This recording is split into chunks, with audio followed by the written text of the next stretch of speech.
Hello, everyone. This is APO Sports, and we're back with the post game reaction for the game that just happened. And if you believe this, it happened this morning here in Japan. So my apologies for the late post for the post game reaction, but I actually got up at 4:30 in the morning this morning to be able to watch the game at 5 in the morning. The game ended around 7:20, and then I had to go to work. So I'm back, and here I am just to do the post game reactions. So let's get right into it. So I will bring this up real quick and talk a really just really about the game in general.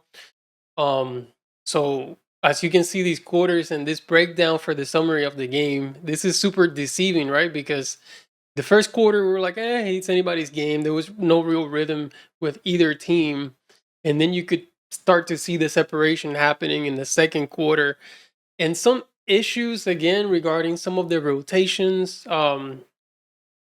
Just there doesn't seem again like I keep saying is there's no consistency, no real game plan as to what we're gonna do, or if there is a game plan, it just goes out the door right away because it's just not yielding any result.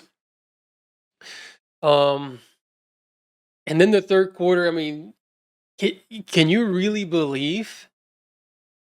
Because I can't believe this, but can you really believe that the Fever actually won the third quarter?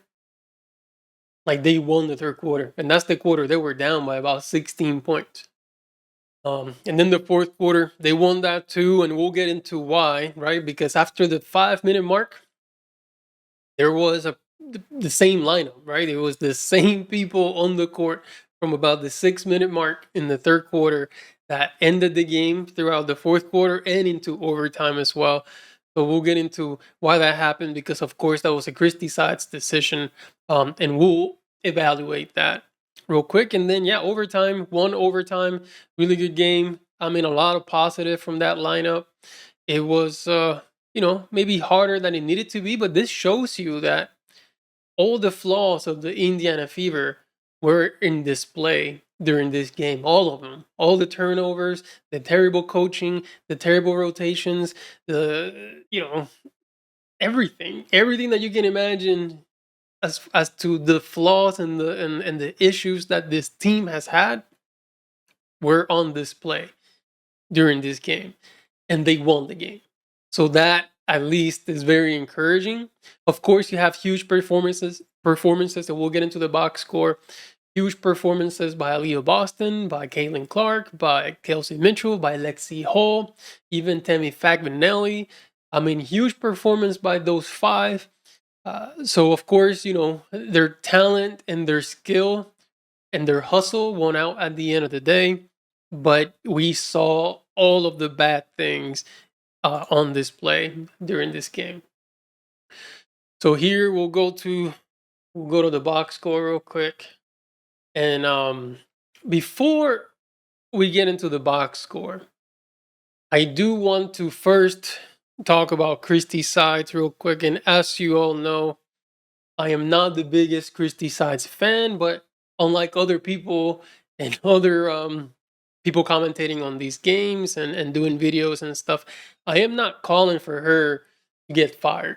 So, I know that I've said a lot of critical things, maybe, but I'm not saying fire Christie Sides, right? That's not.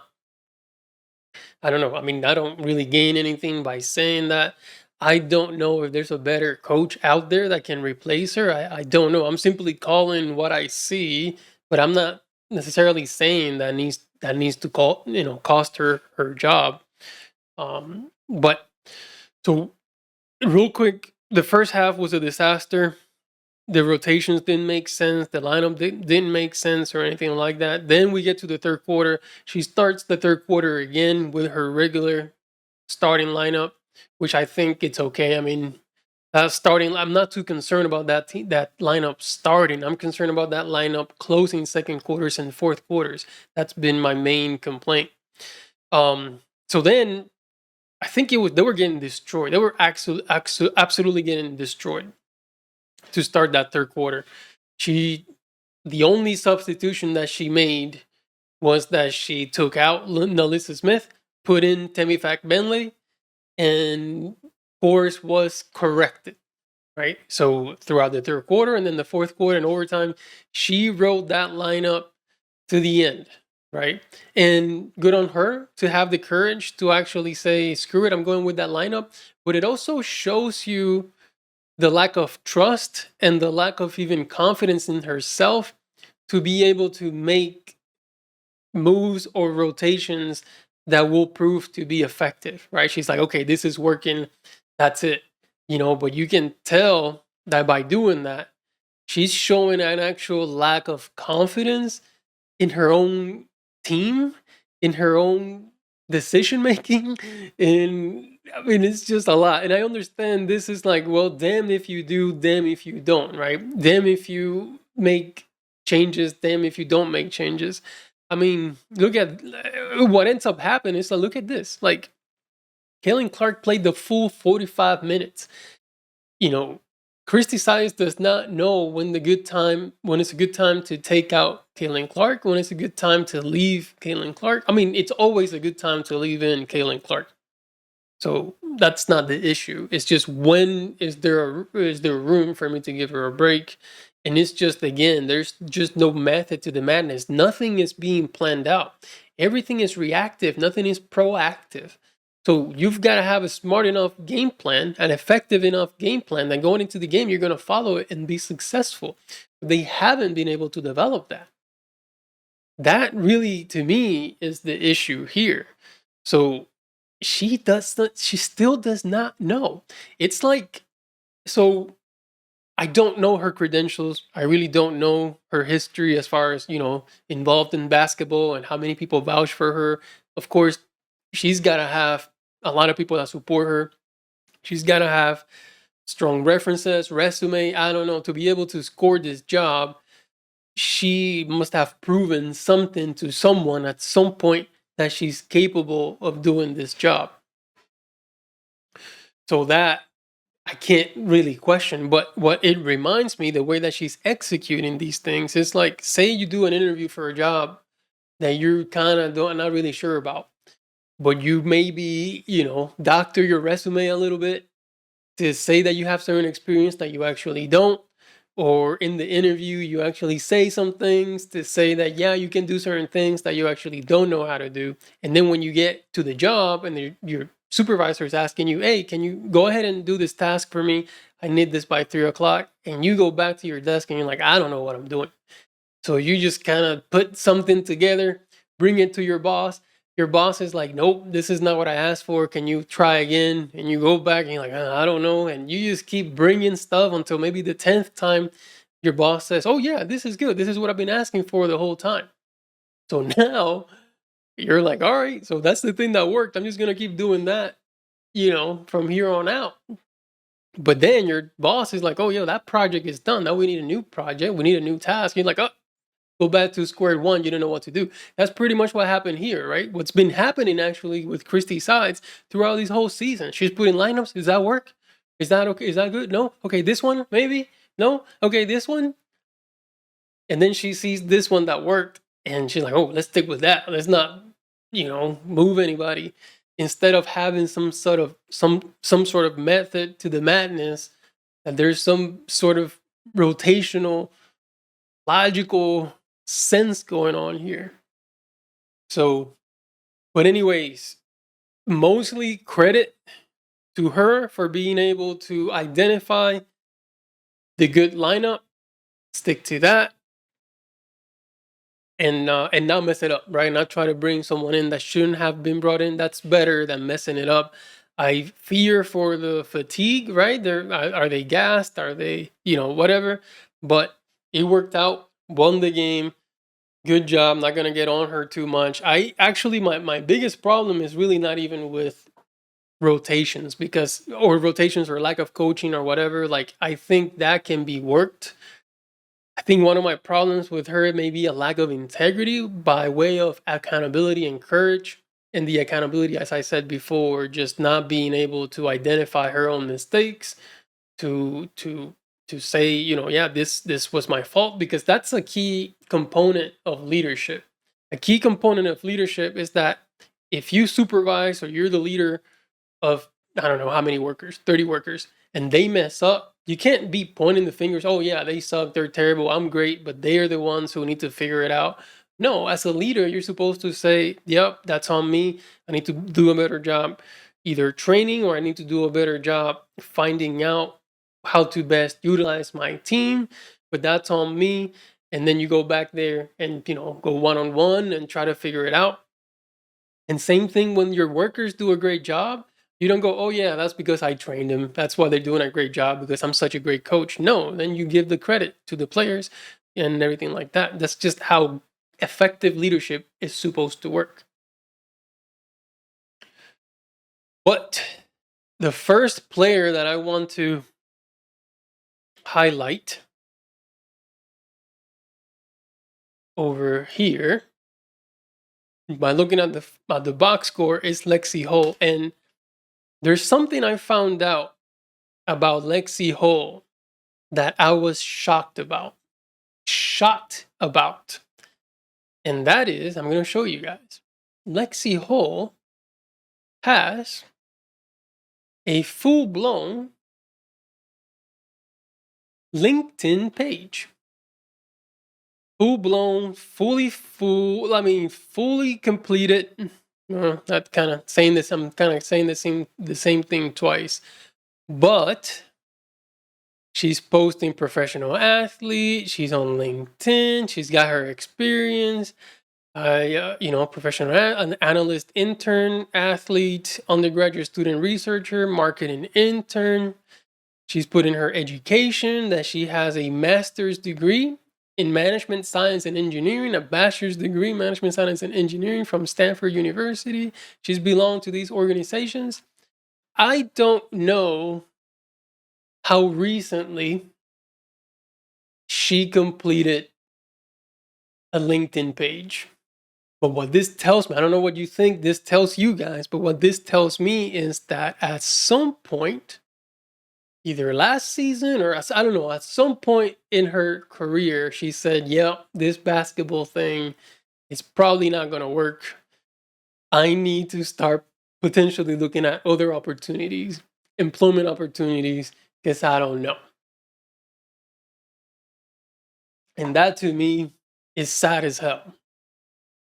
Because this is, to me, like, I've seen a lot of people play.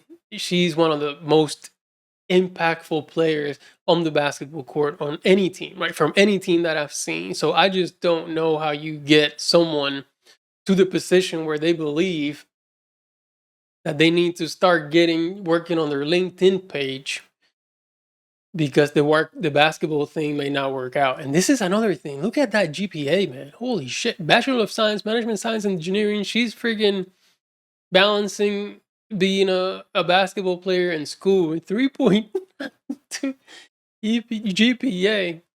She's super smart. But and maybe, I don't know, maybe there are other players, professional athletes, that also have a LinkedIn page, but I haven't seen that. This is the first time that I see it with a player of her caliber. Maybe there are other players who may be on the same boat. But let's go back to the box score. But she had a tremendous game, and she's been unconscious. She's been on fire from 3-point land over these since the Olympic, essentially. A ridiculous, like, 67% or something like that, like the best 3-point shooting percentage in the league. That's crazy. But yeah, 12 points, a steal, no turnovers. Again, important, because this was a game where there were a lot of turnovers in this game, with 12 points, 2 assists, 4 rebounds. But then the stuff that you don't see on the stat sheet or in the box score is just everything. The hustle plays, just making impactful plays, getting to everything, the 50-50 balls. Everywhere. Just everywhere. Smart decision-making, conservative decision-making. She's actually reminding me of, so I've compared her to different players, like Alex Caruso. I actually put a tweet about Scottie Pippen. But she also reminds me of 2012 Kawhi Leonard. I'm not sure if you remember 2012, 2011 Kawhi Leonard, where it was the Spurs guy, the Spurs that the top four: Tim Duncan, Manu Ginobili, Tony Parker. Uh, well, the top three, and Kawhi Leonard was kind of part of that top four, but really the top three were Duncan, Ginobili, and Parker, right? And then Kawhi was just there, just making hustle plays, just a three and defense type of guy.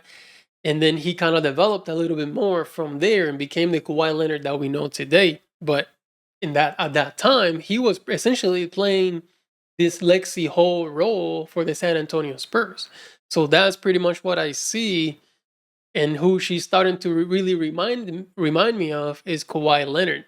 And you can even the shot is almost similar as well. Like the way they shoot the ball and everything is really reminds me of Kawhi Leonard. And Alyssa Smith. So I've been, I know and I kind of feel bad because I've been, I don't know how many positive things. I've tried to say a lot of positive things about Alyssa Smith because I do believe again that she's super talented and she brings a lot to the table. Um, but the problem is that I haven't really seen her in a lineup that works.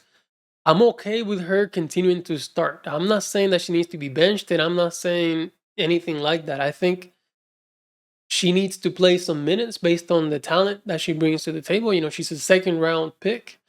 Um, so I think she definitely deserves playing time to continue to maybe develop at some point. The problem with her is really performing, in my opinion, is in high pressure situations. So to close out second quarters, to close out fourth quarters, just too many mental lapses, too many mistakes. The hustle. Sometimes I feel like is she focused? If she checked out, I think there was there's a YouTube channel called W360. I'm not sure if you guys watch it, but she's super smart, and yeah, I mean it's one of those channels that I watch immediately after a game. I tune in and I watch what they're saying. The host is really smart and really funny.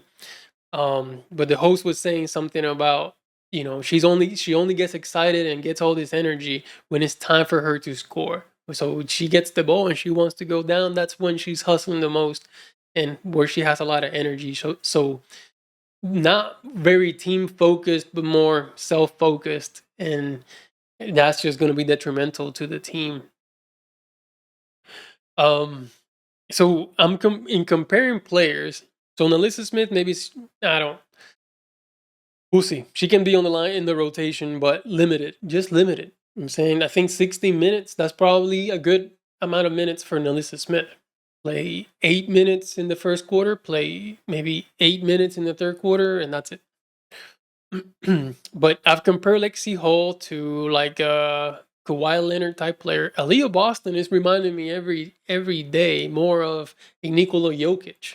Really, like her touch around the rim is crazy. Like her footwork, her movement towards the basket, and then she has a nice mid range as well. If she develops a 3-point shot, I mean, she is the women version of Nikola Jokic.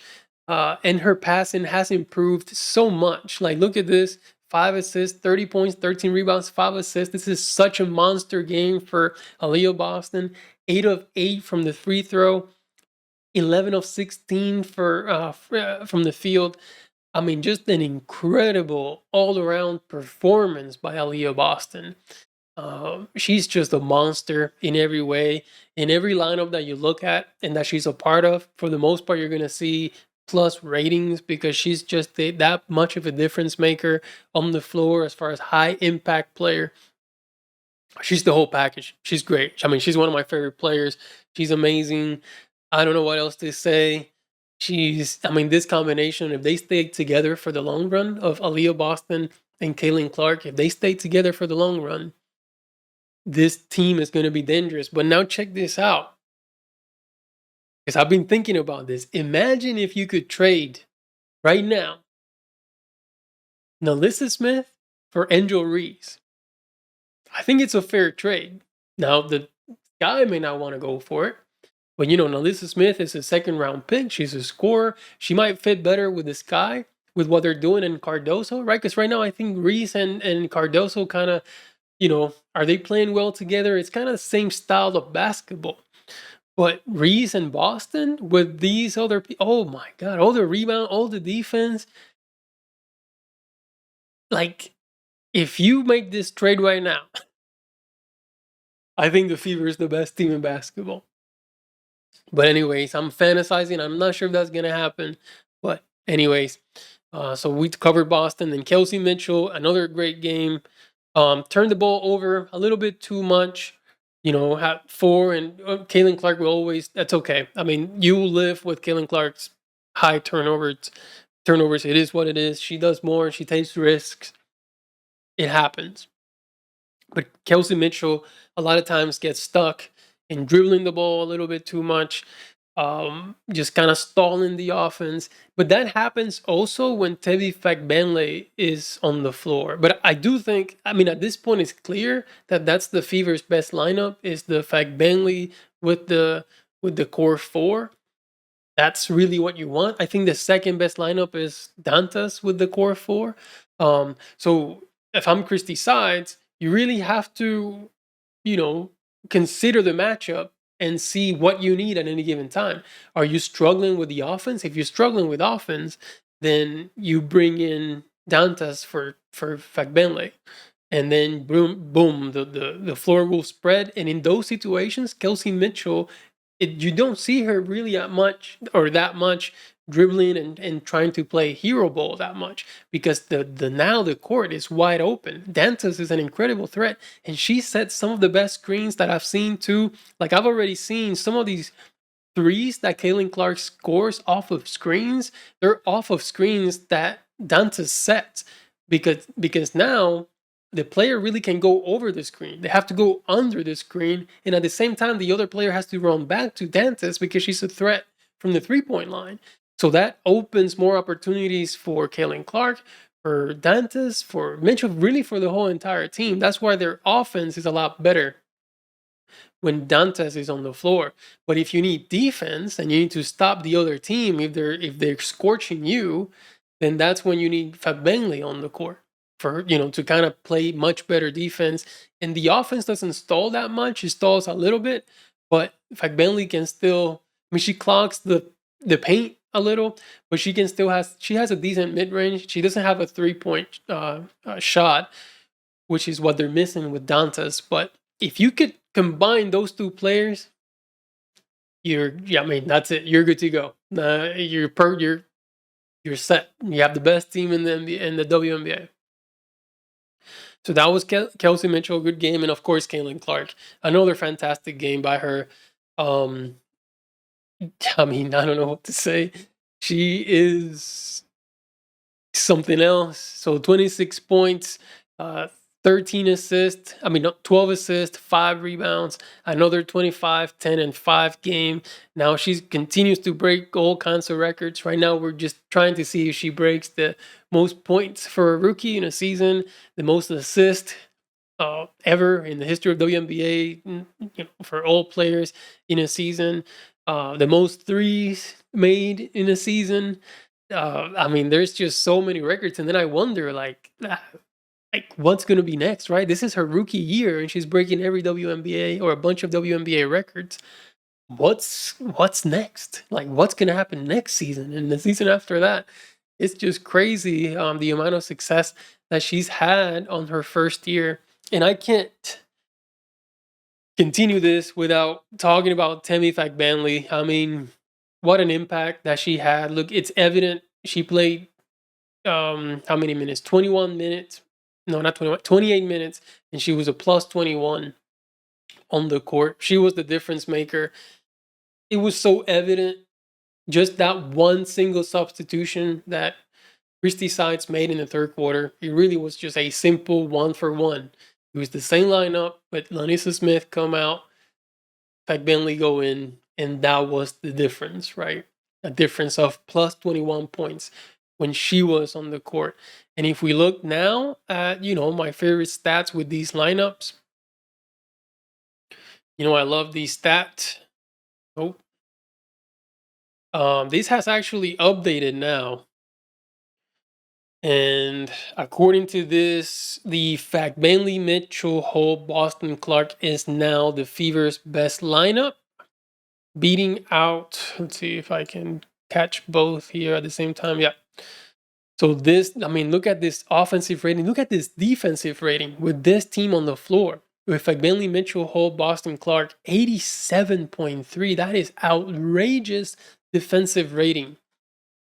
I mean, this is insane while still maintaining a 120 plus offensive rating.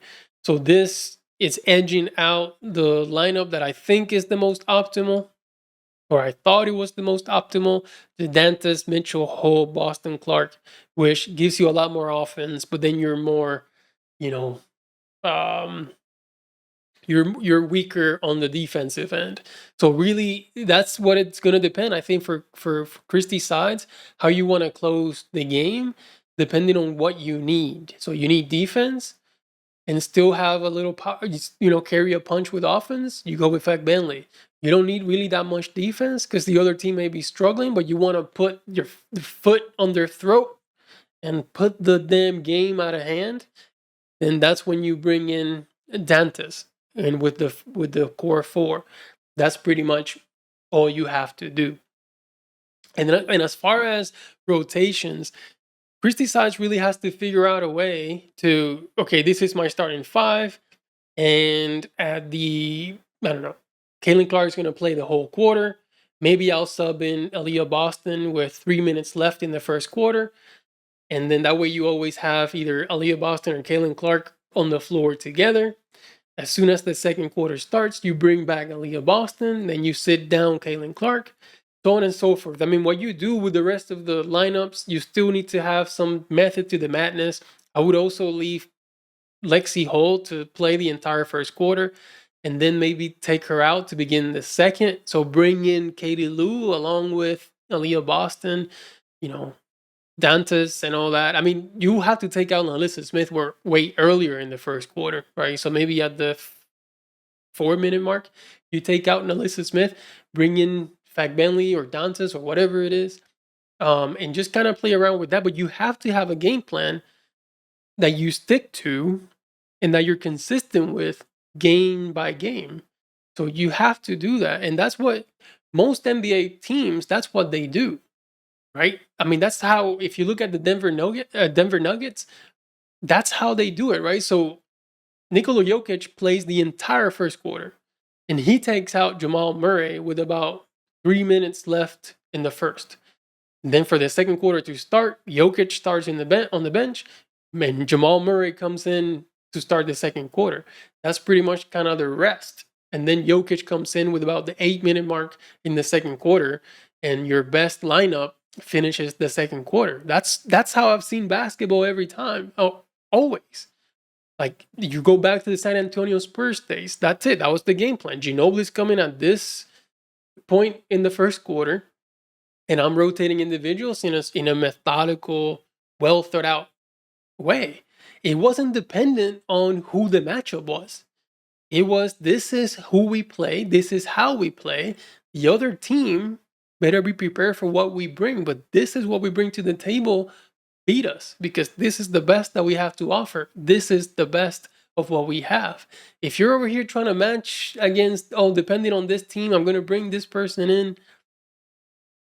The only combination of players that you should be doing that with is Dantas, Fact, Bentley, depending on if you need offense or if you need defense. But everything else, your rotation should be consistent and should be the same. But anyways, it was a great win. It was a great win for the Fever. It was a great comeback. It was one of those games where you gain confidence from, because you know that if you fall behind, you can still claw out of it and win the game. So this was a good confidence booster, because really every game from now on, or from here on out, it's going to be building the confidence of this team that they can actually win these games. So these 2 games coming up against the Aces are going to be extremely important, in my opinion, for them to actually start to believe that they can make some damage in the playoffs. But That's it for this post-game reaction. Let me know your thoughts in the comments. Thank you so much for watching the video that I posted previously on Christie Sides. Thank you for the comments as well. I really do appreciate it. And if you have any feedback for me, I try to engage with most of you as I can. I do appreciate what you're saying, and even any critique for me personally or how I deliver these videos. I appreciate it as well. So again, that's it for today. Thank you so much for watching, and I'll see you next time.